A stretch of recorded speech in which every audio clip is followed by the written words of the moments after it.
The abduction of Madeleine McCann has dominated the news agenda since the night she disappeared, but over the last 13 days it also seems to have seeped into the national consciousness to an extraordinary degree.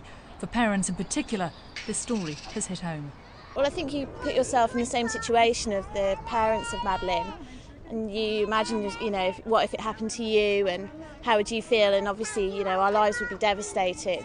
It's affected us greatly because we've done the same thing that they did. We thought our children were safe and have left them playing in areas unattended, in campsites where lots of parents are, and it will make me reassess what I'm doing with my children this summer. Most mornings the first thing they ask is there any more developments?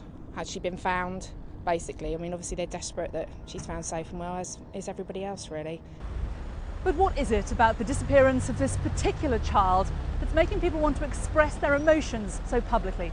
As well as people visiting the family home up in Rothley, yellow ribbons have been springing up in places as random as road barriers in central London.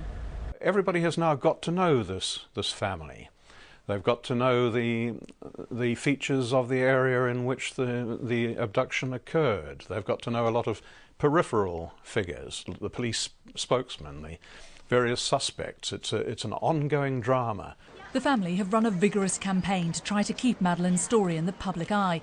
Her aunt Philomena has travelled from home in Glasgow to London to meet MPs, some of whom wore yellow ribbons during Prime Minister's questions. While in Leicester, a special appeal fund has been launched to help support the McCann family and search for the missing girl. And the family's persistence has paid off. The story has been virtually impossible to miss for the last 2 weeks. Some are even drawing parallels between the public reaction to this missing girl and that which followed the loss of Holly Wells and Jessica Chapman in Soham in 2002. I think what you had at Soham were two almost iconic little girls, blonde-haired, football shirts. No one knew what had happened to them, and then the discovery that it was something really quite close to home in the sense of a school caretaker. Here you've got a certain parallel. Little girl, blonde-haired, happens again to be wearing a football shirt, but in a situation which every parent can relate to, leaving the child just to pop out for something to eat across the road.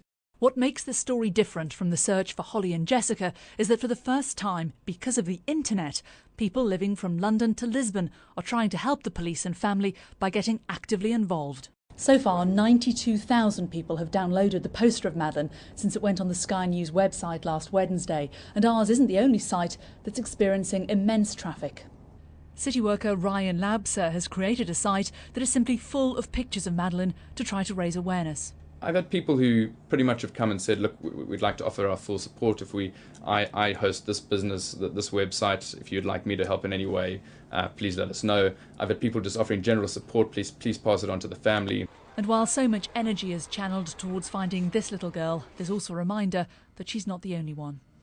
I would hope that can keep us thinking hard about all the other children as well, who perhaps in less kind of high-profile ways are the victims of real violence and systematic abuse, not only here but elsewhere.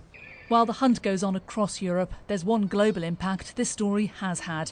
Many parents are now re-evaluating the way they'll monitor their children in the future, both at home and abroad. Jane Secker, Sky News.